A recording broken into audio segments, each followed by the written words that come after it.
Herkese merhaba. Türkiye'den Derya Altınay ben. Parçası olmaktan gurur duyduğum Global Child PMD Alliance'ın ilk kongresinde sizlerle birlikte olmaktan mutluluk duyuyorum. Hepinizi sevgiyle selamlıyorum.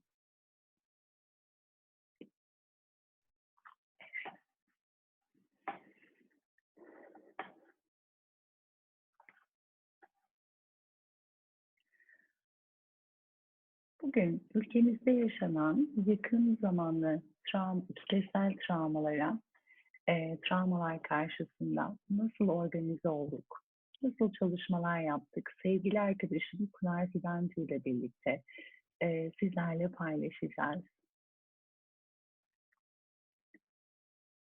Evet, Türkiye kesinlikle bir kitlesel travmalar ülkesi. Kıtaları ve kültürleri bir araya getiren bir ülke Türkiye.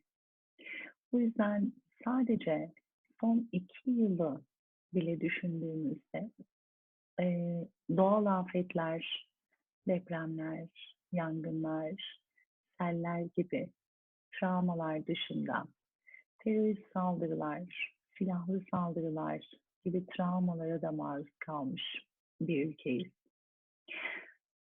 Kitlesel travmanın pek çok farklı yüzüyle karşılaştık. Bu kadar çok travma yaşadığınızda tabii ki travmaya müdahale konusunda da uzman bir ülke haline geliyorsunuz. Yıllar içerisinde pek çok farklı müdahale sistemleri geliştiriyorsunuz. Ve tabii ki dünyanın pek çok ülkesinde olduğu gibi bizim için de travmaya müdahale ederken en önemli araçlarımızdan bir tanesi EMDR terapisi.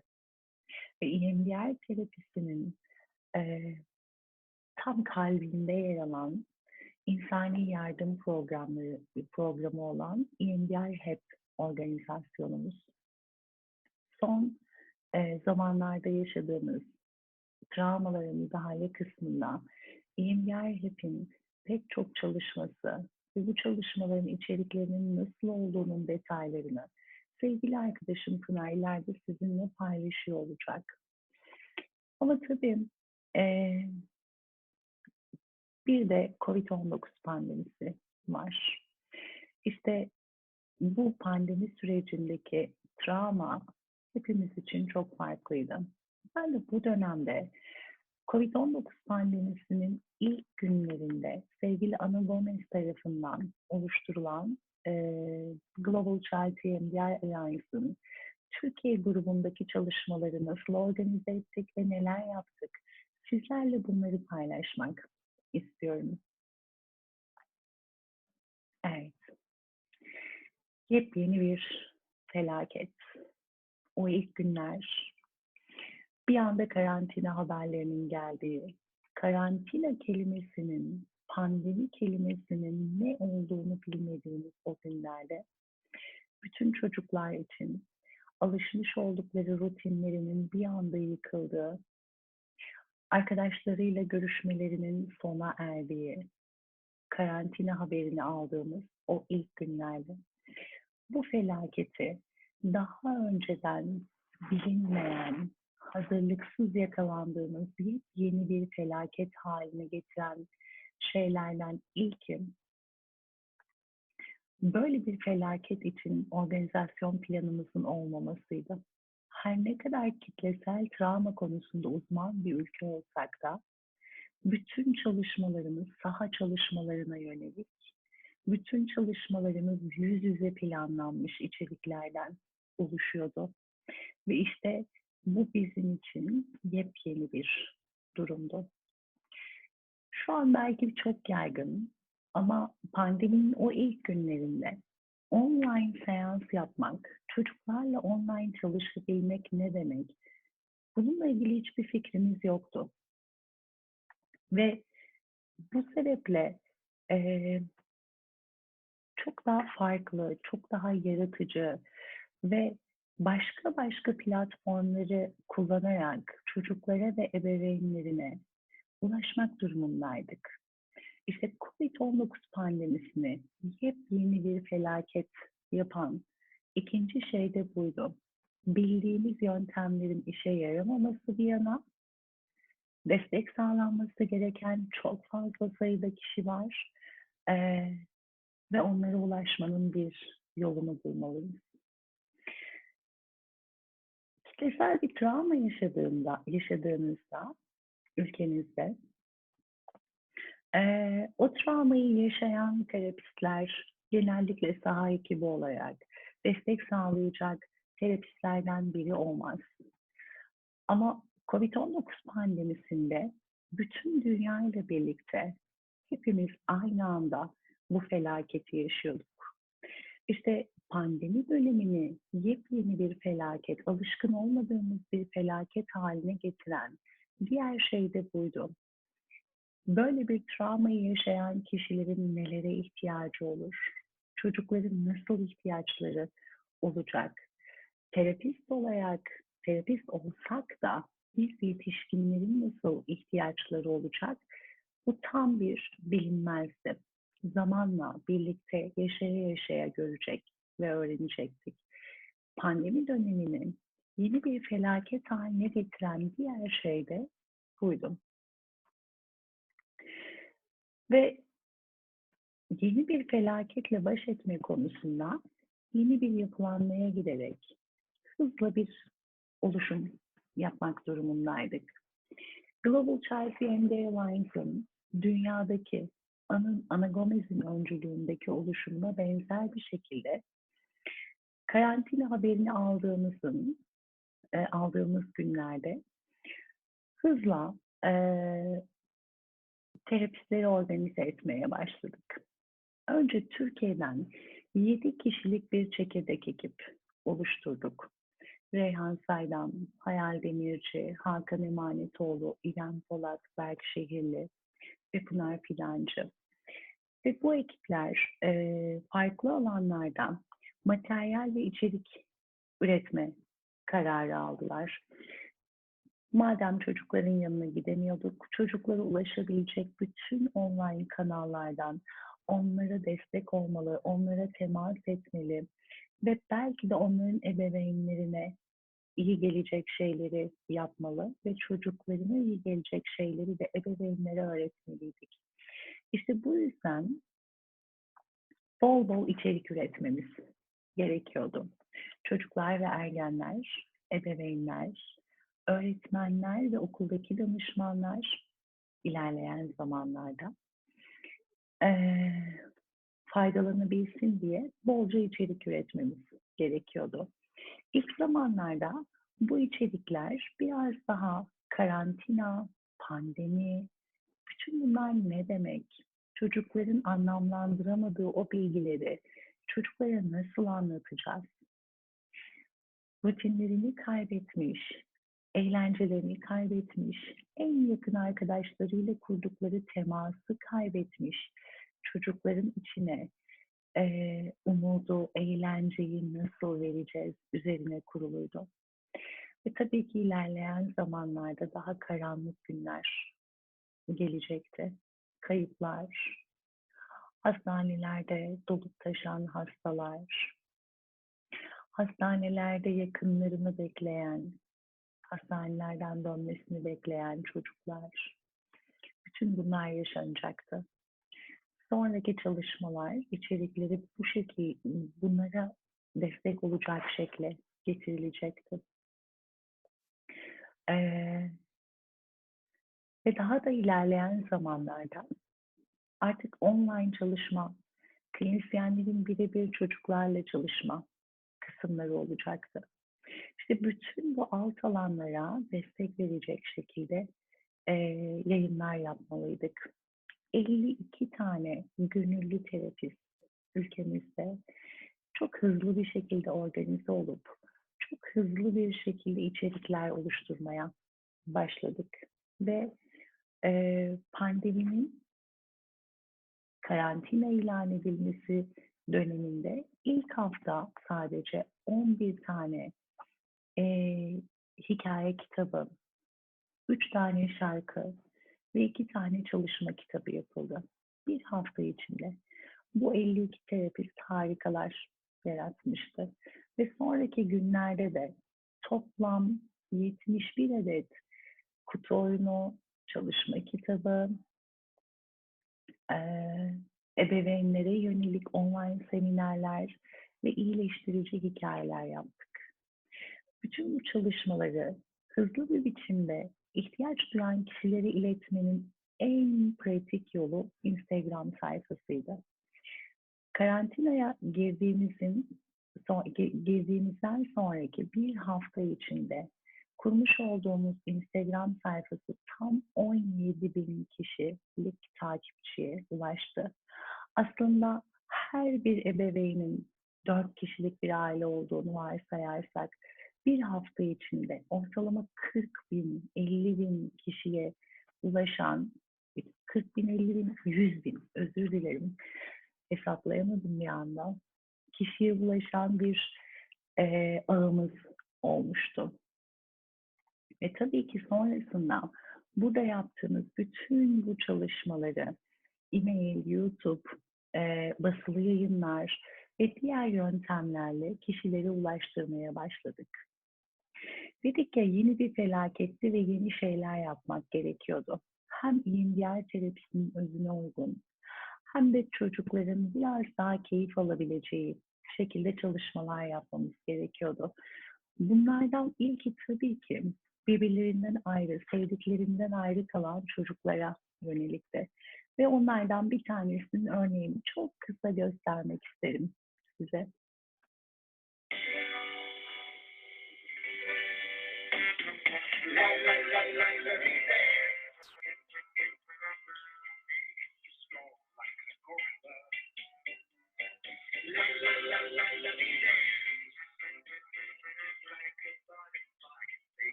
Evet. Güzel şarkılarımızdan, ilk şarkılarımızdan bir tanesi Hilary Dance ve çocuklara uzaktan birbirleriyle eğlenmeyi, birbirlerini sevmeyi, bağlantıda kalmayı nasıl yapabileceklerini ve minik minik de EMDR'in ruhuna uygun şekilde BLS'leri nasıl yapabileceklerini anlatıyor. Evet. Evet. Bütün bu dönemde her desteği uzaktan vermemiz gerekirken bu yayınlar aracılığıyla EMDR'ın BLS'lerini, kaynakları yüklerken neler yapacaklarını görsellerle de destekleyen pek çok çalışma yapıldı. Yine hikaye örneklerimizden ebeveynleri co-terapist olarak kullanacağımız doğrudan uygulanabilir hikaye örneklerimizden bir tanesi Elin'in hikayesi. Kaynaklarına tekrar ulaşma, tekrar bir araya gelme, anıları hatırlama ve bunları kaynak olarak yükleme kısmında pek çok iyileştirici hikaye yazdık. Yaptığımız çalışmalar için gerçekten gurur duyuyoruz. Ama şimdi sevgili arkadaşıma Pınar Fidancı'ya birazdan sözü bırakacağım. Ve sizlerle artık bütün karantina dönemi bittikten sonra ve hatta bitmeden önce organize olduğumuz, sonrasında yaptığımız çalışmalardan söz edecek. Ama veda etmeden önce Global için hazırladığımız videoyu da sizlerle paylaşmak istiyorum.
Dinlediğiniz için teşekkür ederim. Birlikte daha güçlüyüz.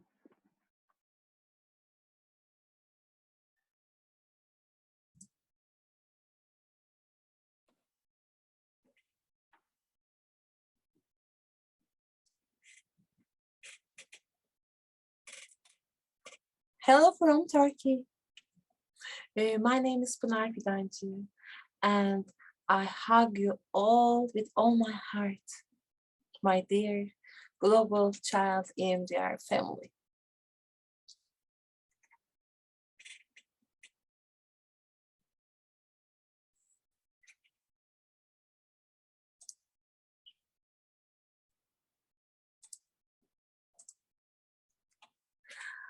I also will continue in Turkish.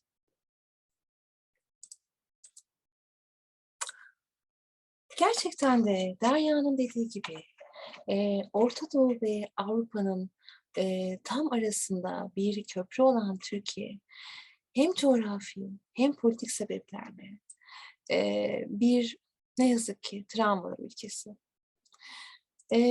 Türkiye'nin EMDR ile tanışması da belki de yaşadığımız en büyük felaketlerden olan 99 Marmara depremine dayanıyor.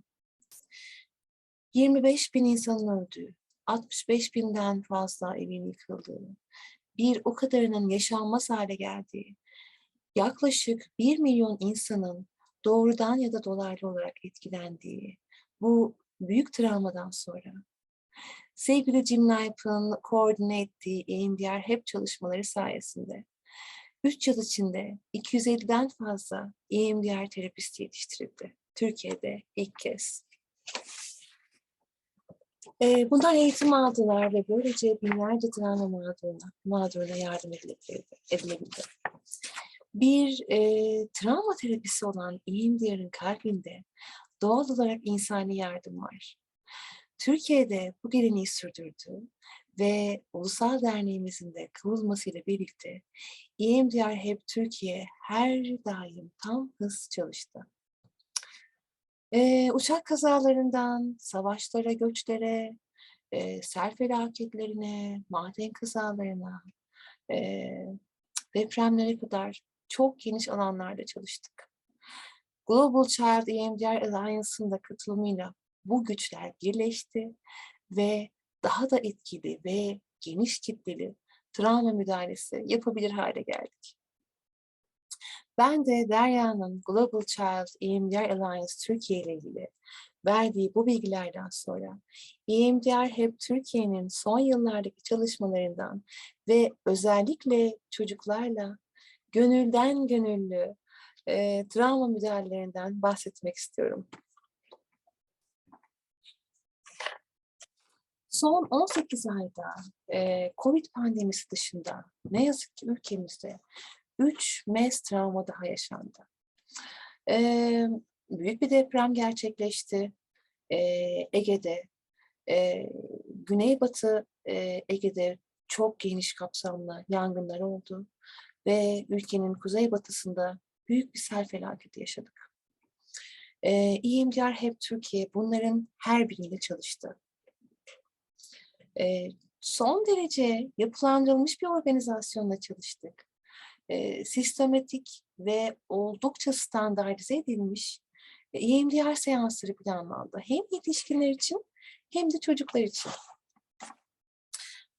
Üstelik her hafta, düzenli olarak her hafta süpervizörler ve konsaltantlar bu çalışmaları süpervize ettiler.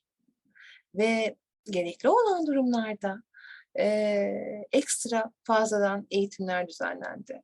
Yine EMDR HEP Türkiye kapsamında YAS'la ilgili, RTEP'le ilgili, çocuk ergen seanslarıyla ilgili örneğin pek çok eğitim yapıldı gönüllülerimiz için. Mesela sevgili Roger Solomon'dan iki kez üstelik YAS'la ilgili şahane eğitimler aldık. COVID pandemisine baktığımız zaman bu gerçekten çok kapsamlı bir çalışmaydı. 563 gönüllü EMDR terapisti son derece yapılandırılmış bir organizasyonla çalıştı. Burada sadece online çalıştık. Ve toplamda 689 yetişkin ve 51 çocuğa ulaştık. Çocuk ve ergenlerin ve ailelerin her yaş grubuna göre terapi planları, terapi seanslarının planı yapılandırıldı. Ve çalışma popülasyonumuz da gerçekten ağır bir gruptu. COVID yüzünden hastalananlar veya hospitalize olanlarla ailelerinden bir aile üyesini COVID sebebiyle kaybeden grupla çalıştık. Aynı zamanda sağlık çalışanları ve onların aileleri de çalışmalarımıza dahil edildi. En risk grubundaki en çok etkilenme potansiyeli gösteren grupla çalıştık. Çok değerli araştırmalar da sürüyor bir yandan bununla ilgili ve ilk sonuçlar şimdiden şunu gösteriyor ki oldukça etkili bir çalışma gerçekleşti. Az önce konuştuğum gibi ne yazık ki sadece son 18 ayda Türkiye'de sel felaketleri, büyük bir sel felaketi, bir yangın faciası ve bir de deprem yaşadık. Yine bu çalışmaların tümünde bu kez hem online hem de sahada çalıştık. Son derece yapılandırılmış seans planlarıyla sahaya indik ve yüzlerce aileye yardım ettik. Yine buradaki çalışma popülasyonumuz bir aile üyesini kaybeden ya da evini kaybeden ya da bir şekilde bu disaster'dan hayatta kalan kişilerdi. Yine aynı şekilde saha çalışanlarına, kurtarma ekiplerine, müdahale ekiplerine de çalışmalarımıza dahil ettik. Bu çalışmaların da araştırmaları sürüyor. Biraz daha spesifikleşmek istiyorum. Yani hani MES travmadan kurtulanlarla EMDR hep Türkiye'deki model nasıl çalışıyor?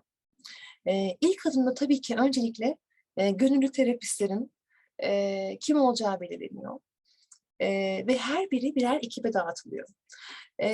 10 farklı ekibimiz vardı tüm çalışmalarda. Bunlar sosyal medya ekibinden psikiyatri ekibine, moral ekip ki onu birazdan anlatacağım birazcık daha. Moral ekipten terapistlerin bulunduğu ekiplere kadar farklı farklı kollarda tümü EMDR terapisti olan kişiler çalıştı. Başvuruları karşılayan call center'larda çalışanlar bile herkes gönüllü EMDR terapistiydi. Bu çok kıymetli. Ekipler saatlere göre kuruldu ve her bir ekibin bir ekip lideri oldu. Süpervizyon ekibi bunlardan bir tanesiydi. Ve sahada çalışan terapistlerin ne kadar süre çalışacağını, hangi alanlarda çalışacağını, hangi protokollerle çalışacağını onlar belirlediler. Daha sonra çalışma popülasyonunun kim olacağı belirlendi ve geri kalan iş aslında onlara ulaşmaktı. Yani bunu da hem ulusal kanallarla hem internet, Instagram gibi yollarla hem sivil toplum örgütleriyle gerçekleştirdik. Hep en büyük derdimiz daha fazla kişiye ulaşmaktı. En çok çözmeye çalıştığımız konu aslında hep bu oldu. Herkes çok gönüllü çalıştı.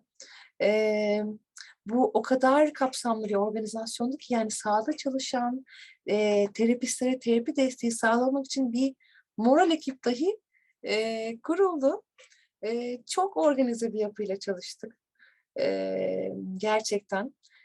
Mesela moral ekipte eğer mesela pandemi döneminde çalışmalarda gönüllü terapistlerimizden COVID olan olursa ona da moral ekip yardım etti.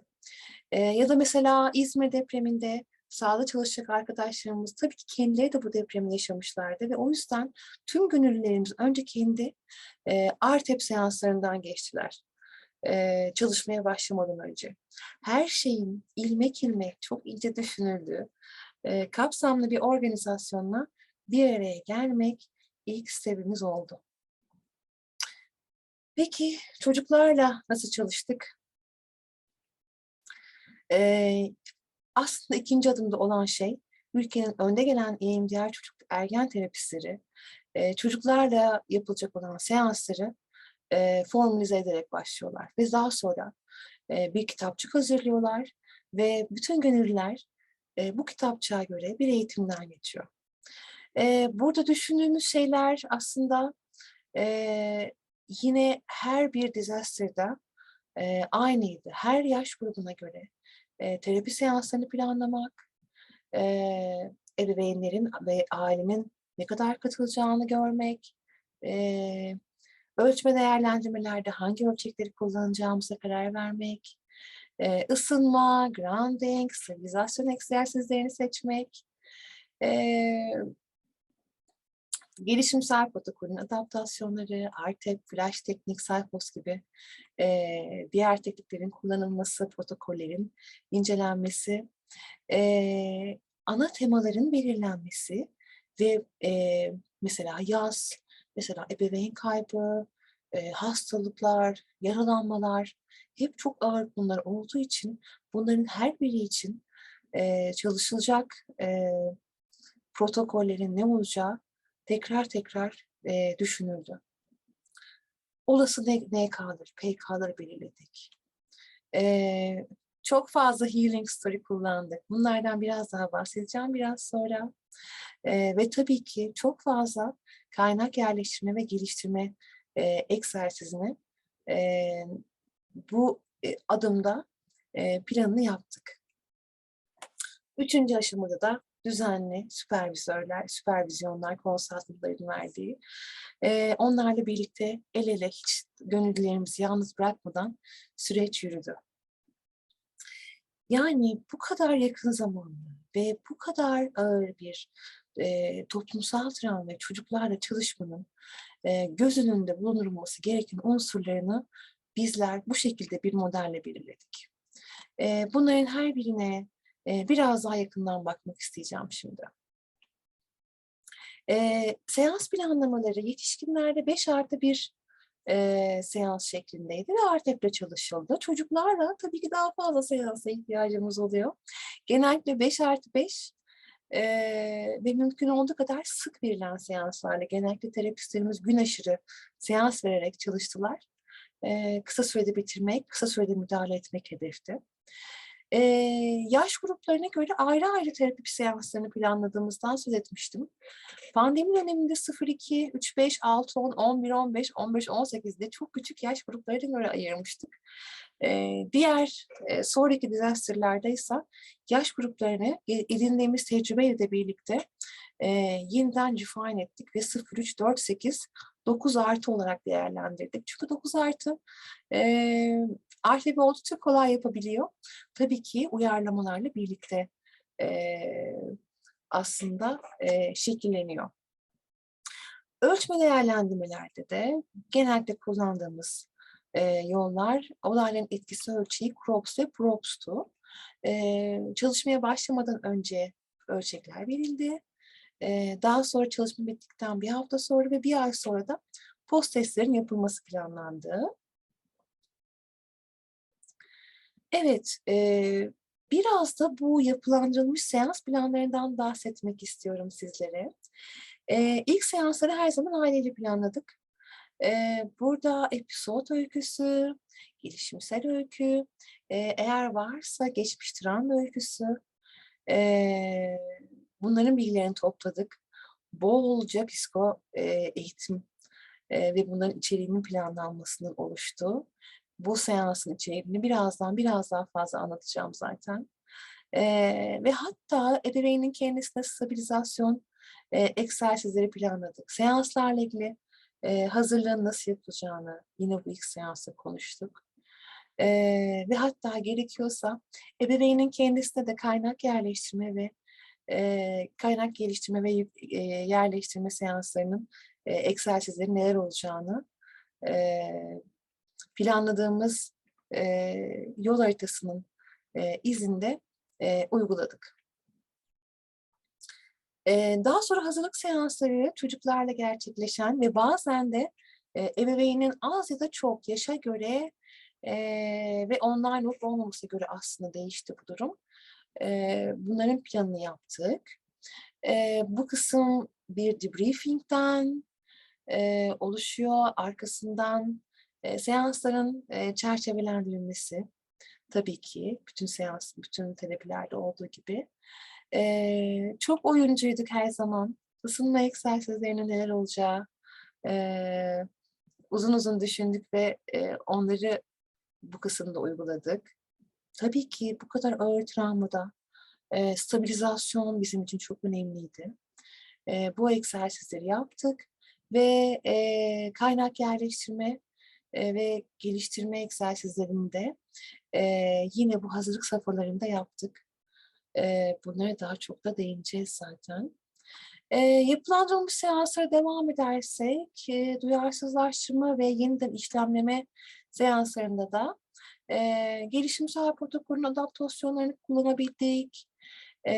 Konuştuğumuz gibi 9 yaş üstüne artık uyguladık. İyileştirici hikayeler çok kullandık. Flash teknik ve çocuklar için Self-Host'ta kullandığımız, planladığımız müdahalelerin arasındaydı. Ve son olarak kapanış seanslarındaysa tabii ki kaynaklara, bütün yaptığımız kaynaklara tekrar önemli bir vurgu.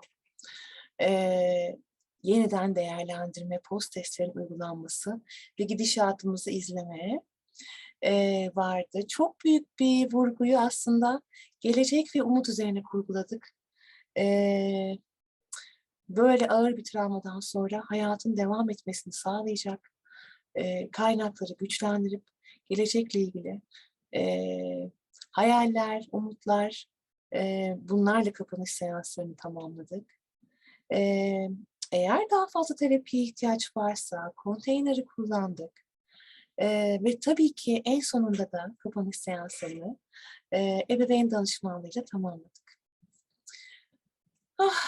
Böyle yapılandırılmış seanslar diyorum ama sahada çalışan gönüllüler bilir ki aslında yapılandırılmış seanslar bir yana en çok ihtiyacımız olan şey muhakkak yaratıcılık ve esneklik. Bu fotoğraflara kalpten bakmanızı rica ediyorum. Gerçekten bu kadar çok ailenin hayatına dokunmuş bir çalışmada bizler her yerde çalıştık. Bakın resimlere, merdiven altlarında, kalabalık salonlarda ve her koşulda çalıştık. Okullarda, bahçelerde, çadırların önünde, bir sandalyenin üstünde bile gönüllülerimiz travma mağdurlarına yardım etti. Bu fotoğrafların her biri kalbimizde yer eder. Sizlerle de o yüzden paylaşmak istedik. Biraz önce konuştuğumuz temel hatların üstünden biraz daha derinlemesine geçmek isterim. Sanıyorum en önemli konulardan bir tanesi böyle bir durumda ebeveynlerin katılımının ne olacağını belirlemekte. Tabii ki şunu biliyoruz, çocuğun rezilyansını ve regülasyonunu, travmayı nasıl proses edeceğini belirleyen en temel unsur ebeveynin kendisinin nasıl travmayla baş ettiği, nasıl işlenmediği ve kaynaklarının neler olduğu. Bunları muhakkak sorguluyoruz. Ve bu sebepten dolayı da ebeveynle de grounding çalışmaları, stabilizasyon çalışmaları, kaynak yerleştirme çalışmaları mutlaka yer veriyoruz. Zaten eğer olayın ebeveynin kendisi için genel rahatsızlık düzeyi 5 ve 5'in üstündeyse o zaman mutlaka öncelikle onun bireysel seansını planlıyoruz ve istiyoruz. Ekipte herkes beraber çalıştığı için işte birisi çocuğu görüyor, birisi onun kuzenini görüyor, diğer kardeşi başka birisi görüyor, birisi anneyi görüyor, birisi halayı görüyor. Ve hepsi birbirinin haberdar oluyor. Süpervizyonlar beraber yapılıyor. Böyle kapsamlı bir ekipçe müdahale ettiğimiz çalışmalar planlamış oluyoruz. Ebeveynlere ve hatta aileye de psikoeğitim vermek, sağlıklı bir yaz sürecini sürdürmek için son derece önemli oluyor. Özellikle kayıp söz konusu olduğunda ve bu yakın bir kayıpsa tüm aileyi aslında bu psikoeğitim içine dahil ediyoruz. Türkiye'de çok rastlanır. Hani sen artık evin küçük babasısın, sen küçük anne oldun. Çocuklara gereğinden fazla yüklendiği durumlar. Bunları düzeltmek gerekiyor. Ağlamamak, kayıpla ilgili konuşmamak gibi disosyatif semptomlar böyle durumlarda çok sık karşılaşıyoruz. Dolayısıyla sağlıklı duygusal dışa vurum hem seanslarda hem de aile ortamında sürebilsin diye psikoeğitimi oldukça detaylandırıyoruz ve tüm aileye sunuyoruz. Evde anı köşeleri yapmak, fotoğraf albümleri biriktirmek, eski anıları yad etmek, kaybı yok saymamak, yası geçiştirmemek aslında belki de bizim psikoeğitimlerimiz çok fazla yer aldı. Bunların hepsini önemli buluyorum. Konuştuğumuz gibi ebeveynler özellikle online terapi oldukça ve yaş küçüldükçe daha çok koterapist gibi görev yapıyorlar. O yüzden onların iyilik halini daha da çok önemsiyoruz aslında. Ve aynı sebepten de ebeveyn çocuk ilişkisini güçlendirecek muhakkak egzersizlere yer veriyoruz. Önemli bir şey daha, tüm öyküyü ve önceki travmaları öğrenmek gerçekten önemli. Çünkü yakın zamanlı bir travma çalışıyoruz. Ama mesela çocuğun önceden ağır travmaları varsa veya bağlanma ile ilgili sorunlar varsa bu travmalar, bu geçmiş travmalar, yakın zamanlı travmayı çalışırken çalışmaları etkileyebiliyor. O zaman daha uzun süreli bir terapiye yönlendirebiliyoruz. Ve o yüzden bu öyküleri tam almak, iyi görmek, bütün sistemi anlamak bizim için bir kat daha önem kazanıyor. Sık sık semptom çeki yapıyoruz. Bu hem kendi gidişatımızı görmek için önemli hem de terapi hedeflerimizi aileyle tekrar şekillendirmek açısından önemli. Çünkü kısa süreli bir çalışma yapabiliyoruz tabii ki. Bu yüzden her şeye talip olmak yerine çalışma alanımız COVID'se, depremse, selse her neyse onunla ilgili travmalarla çalıştığımızı mutlaka pek çok sefer çerçevelendirmemiz gerektiğini gördük. Zaten çalışmalar bittikten sonra muhakkak bu post değerlendirmeleri de ebeveyne göndermiş oluyoruz. Bir başka önemli aşama tabii ki hazırlık aşaması. Konuştuğumuz gibi bu çalışmaların planlandığı aşamada muhakkak bu hangi şarkılar söylenecek, hangi oyunlar oynanacak ilişkiyi kurmak için bunlara kadar detaylandırıyoruz. Tabii ki güvenli yer egzersizi, ana egzersizimiz, onu mutlaka kullanıyoruz ama bunun yanı sıra güvenli bağlar egzersizini de çok kullandık. Çünkü böyle zamanlar çocukların en çok ihtiyaç duyduğu şey hiç şüphesiz ki onları korumaya, sevmeye devam eden ebeveynler veya yetişkinlerle çevrili olmak, onları anımsamak çok kıymetli bir kaynak oluyor.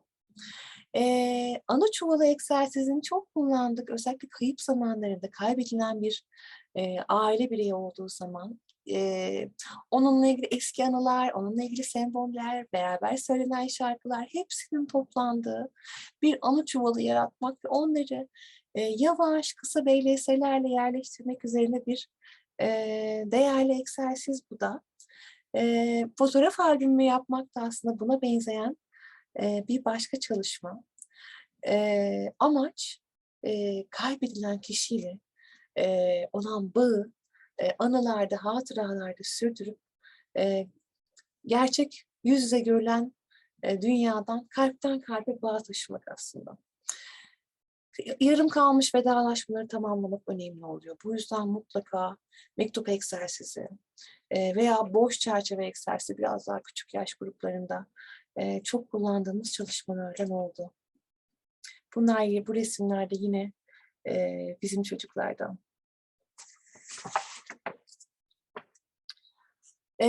Duyarsızlaştırma ve yeniden işlemleme aşamalarında gelişimsel protokolü kullandık tabii ki çoğunlukla ama bunun yanı sıra özellikle çok ağır travmalarda veya hani çocukların çok fazla avoidance gösterdiği durumlarda tolerans penceresini daha sağlam, daha güvenli tutmak için Saypos ve flash teknikten yararlandık biz.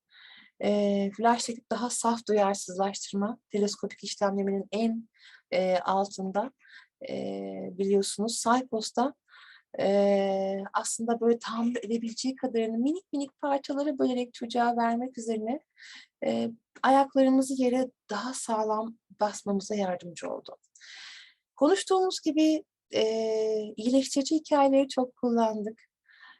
Bunlar ya bizim önceden hazırladığımız öykülerdi. Her bir felaket için Çocuk Ergen Komitesi 2 tane hikaye yazdı. Bir ufak yaş grubuna, bir de büyük yaş grubuna. Bunları çok kullandık. Ya da çocuğa özgü hikayeler de yazılabiliyor. Bu hikayeleri kısaca anımsayalım. Mutlaka güçlü bir başlangıçta başlıyor, kaynaklarla dolu bir başlangıçta başlıyor. Pozitif bir identifikasyon koyuyoruz. İşte yetenekler, favori şeyler, güvenli yer olabilir. Daha sonra travma ve onun unsurlarının yer verildiği hani düşüş kısmı, semptomlara yine burada yer veriyoruz. Ve son bölümde de yine güçlü bir kapanış yapıyoruz. Güçlü başlangıç, travma, güçlü kapanış. Burada pozitif kognisyonları, destek sistemlerini, umut dolu, arzu edilen geleceği koyuyoruz. Yine intervention'lar bu son bölümde yer alıyor. Ve az önce konuştuğumuz gibi RTEP yapacaksak 9 yaş üstü kolaylıkla yaptı. Gördüğümüz kadarıyla pek çok diyelim. Yine de tabii ki çok daha fazla kaynak yerleştirmeyle bezenmiş RTEP çalışmaları da bu aşamalarda kullandığımız kısımlarda oluyor. Buraya özellikle yazmak istedim. Kaynak yerleştirme, yükleme, geliştirme ve yükleme egzersizleri bütün seanslarda yaptık. En başta, en sonda seansın ve seans bazında da tüm seanslarda kaynak yerleştirme çalışmalarını hiçbir zaman atlamadık. Çok ağır travmalarla çalıştığımızı hiçbir zaman tabii ki göz önünde bulundurmadan edemiyoruz. Son olarak çok küçük çocuklarla çalıştığımızın da altını çizmek istiyorum. Tabii ki burada yaptığımız şey EMDR'ın unsurlarından minik minik yerleştirdiğimiz seanslar. Aslında gelecekteki reprocessing için güvenli bir zemin yaratıyoruz. Tabii ki ebeveynler çok daha fazla dahil oluyorlar onların seanslarına. Daha kapsamlı bir psiko eğitim oluyor. Her bir gelişimsel dönemde çocuğun travmayı yeniden işlemleyeceğini ve bir ayağın hep eğer kayıplar, özellikle büyük kayıplarda, ebeveyn kaybı gibi durumlarda hep bir ayağın travmada olması gerektiğini aslında terapide olması gerektiğini tabii ki hatırlatıyoruz. Aynı sebepten ebeveyn çocuk ilişkisini güçlendiriyoruz. Bununla ilgili egzersizlere çok yer veriyoruz. Mesela böyle hani ebeveynin kucağında kucak kucağa bir güvenli yer, ortak güvenli yer egzersizi gibi. Ya da hani böyle çok kısa böyle hani hikayeye benzeyen debriefingleri yine tatlı tatlı BLS'lerle yerleştirebiliyoruz.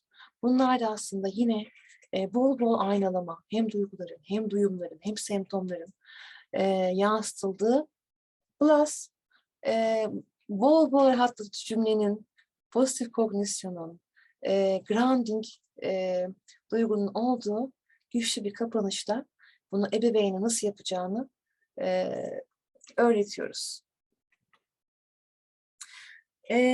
Son birkaç sözüm.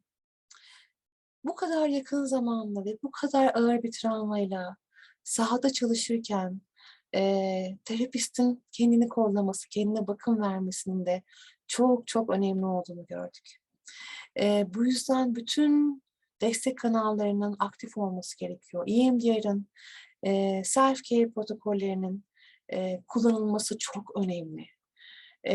O yüzden kimse bireysel çalışmıyor. Herkes bir takımda çalışıyor. Herkesin bir ekibi var, bir ekip lideri var. Her hafta düzenli süpervizyonu var.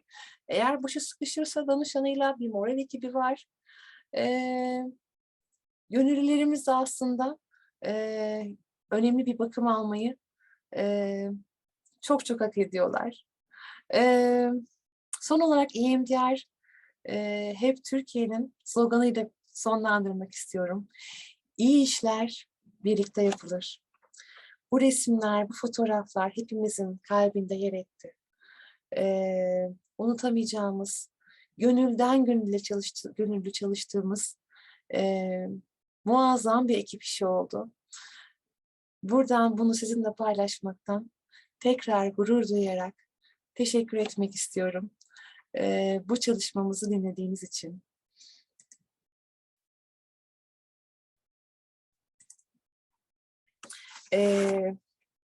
Herkesi sevgiyle kucaklıyorum.